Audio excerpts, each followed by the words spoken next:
Juan Pablo Acuña is our next speaker.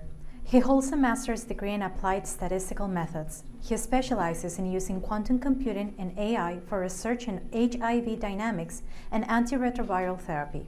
Currently, he is pursuing his PhD at the Center for Research and Development of Digital Technology of the Instituto Politécnico Nacional. I hand over the word to Juan Pablo Acuña.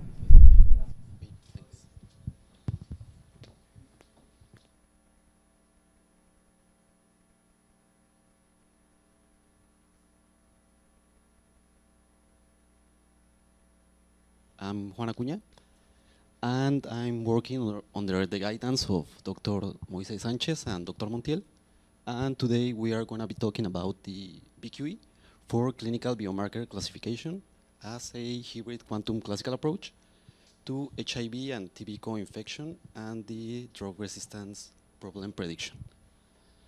Well, for this work, we are formalizing a inverted data conditioned variant of the BQE for the purpose of clinical biomarker discovery.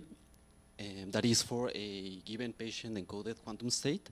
We are building a task-specific Hamiltonian whose coefficients are being estimated with the correlations from the associations on clinical data.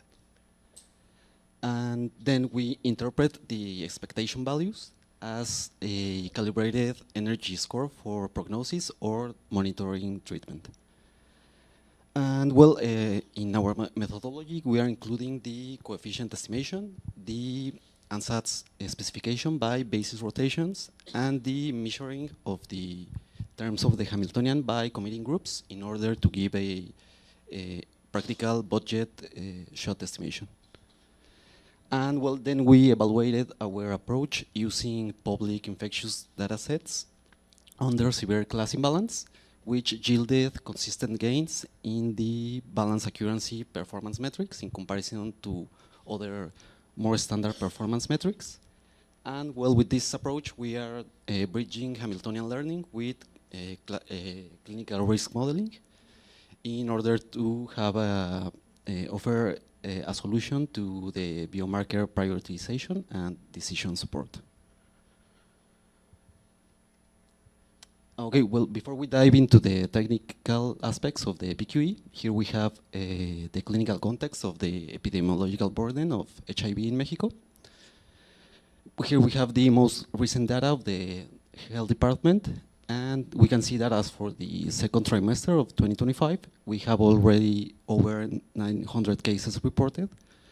And well, this ongoing incidence is why we need more precise and proactive new tools for the tasks of diagnostic and prognosis. We can also observe that this high incidence rate is in a disproportionate state with in some states. In particular, 3 of them are experiencing 3 times the national average in the incidence.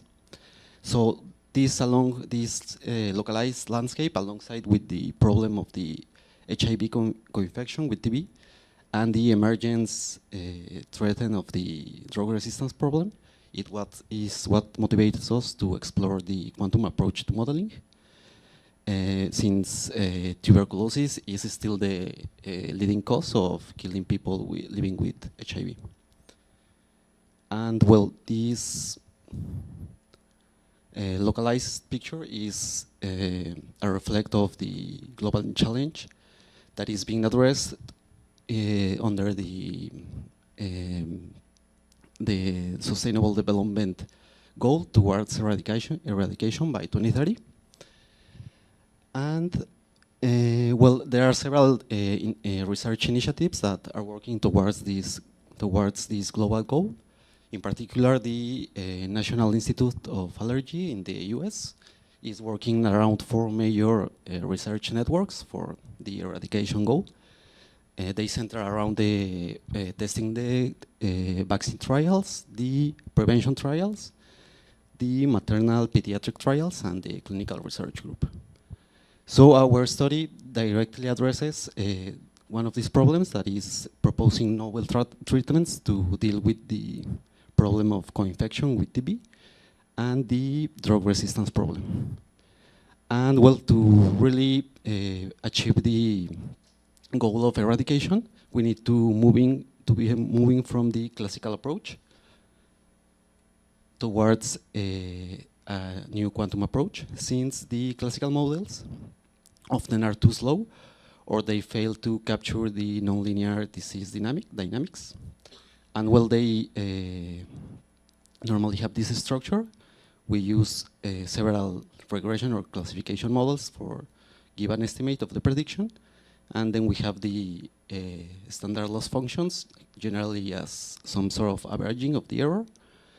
And although they are working well for imputation tasks, they are still failing for a more prognostic treatment of the data.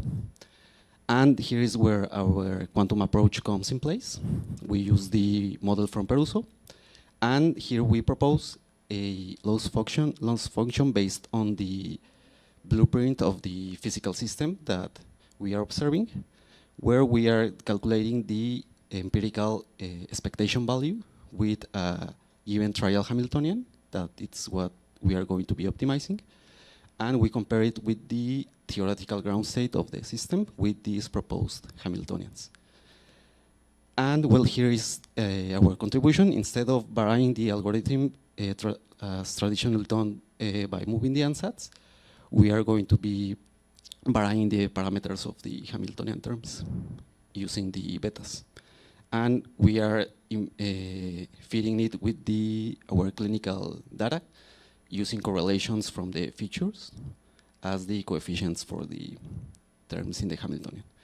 And with this structure, we preserve the qubit correlation strength in the modeling, so we can capture more forms of relations in the phenomena, not only the linear ones, that is generally done in the classical approach.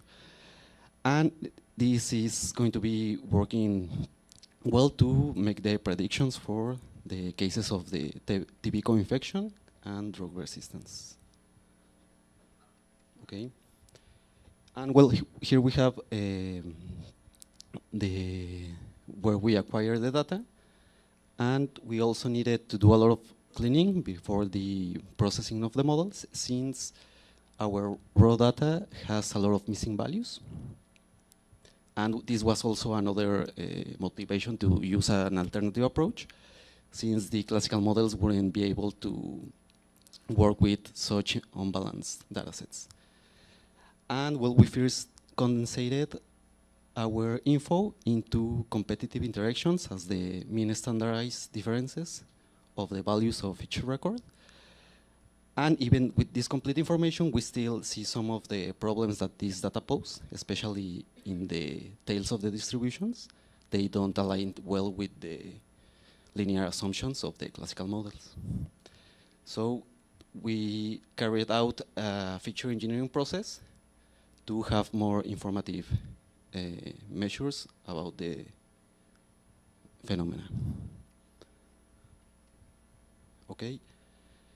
And well, we created a set of classic derived features in our engineering process, and we also proposed a quantum derived feature setting for the feature engineering. Well, more on that later. And well, here first we obtain the competitive interactions as the mean standardized differences, and then we group our observations in this 2D space of the CD4 and beta load measures to try to identify some interactions between our data in order to give a phenotypic representation of how the records were behaving with their immune capacity in the CD4 and their evolution of the viral quantity in each patient. And further, to smooth the rates obtained in each of these clusters, we threw a lot of classical machine learning models in order to correlate the CD4 to the viral load and to give a better representation of the parameter representing each cluster. And we use these restriction constraints in order to respect some biological hierarchies that the phenotypic interactions have to follow. And what we can see here, the behavior of the clustering results. And we have these two groups that are showing like the more stable behavior with an increasing rate in the CD4 count. But we also have this other large group where we have a higher risk since the viral load rates are increasing and the CD4 are decreasing. We also detect this other more atypical group where we have both of the rates increasing, but this is generally associated with early stages of the infection. That is a behavior well understood in the medical community. So they can also work around this. And well, for the extension of the feature engineering process, we also created quantum-derived features. Since in 2022, Osler-Basser proposed a quantum game theoretic framework for modeling specifically HIV games. And well, he defines a quantum game as a tuple with composed of a Hilbert space, an initial state, a set of strategies taken by the phenotypes, and a set of payoffs observed when the strategies of the phenotypes are being played in the game. And well, in particular, these strategies, when we take the framework of quantum game, we are going to be using specific quantum gates for the advancement of the games. And in the results, when we start finding the optimal combinations of Hamiltonians, these variables are going to be very useful since they are going to give us some indicator of when the strategy of certain phenotype changes. We can alert clinicians if another measure like the CD count or the viral load is going to change, or also some early risk detection measures. Equally, when we see other strategies changing, it can alert us if a change in the, for example, status of the resistance of each patient is going to change. And well, here's the general structure of a quantum game. We are going to map a low replicating phenotype with qubit 0 and a high replication phenotype with qubit 1. We propose the initial state by tensing the initial phenotypes as both with low replication. And here is where we apply the strategies as quantum gates for each of the phenotypes to advance the game. And when we measure the entire strategy, we obtain a final state that, using the previous obtained parameters in the classical derived feature, we are going to be obtaining the payoffs for each of the strategies. And well, Osler-Basser proposes this model in theory. So what one of our contributions is to develop this nearest payoff algorithm that is being documented in a statistical computing tool that we are developing. And well, once we have the payoffs obtained from the strategies, we bridge them with real data, but searching which payoff is nearest to the observed historical behavior. And so we propose that as the nearest payoff for each record. Okay, and well, here is the structure of the resulting dataset. Is the QFEN dataset that is also being documented in the QVirus project. And well, here we have the classical derived features and also the quantum derived features. And here is where we can hot encode the strategies of both phenotypes, which is what is going to give us like these marginal changes to alert clinicians in some other metric like the viral load or the immune indicator, or also the target variables of co-infection and resistance. And well, this is with the previous clean data set, this is the clinical Hamiltonian search that we are proposing. We are feeding it with the angle encoded data, and here we use all the features of the classical data set. Since when we start building the Hamiltonians, we are precisely using the sample features as we take their correlation and we propose them as the coefficients of the Hamiltonian terms. So we store the theoretical value of the ground state. We create the empirical expectation value with the trial Hamiltonian, and then the routine is going to be comparing the differences between these expectation values in order to minimize the delta.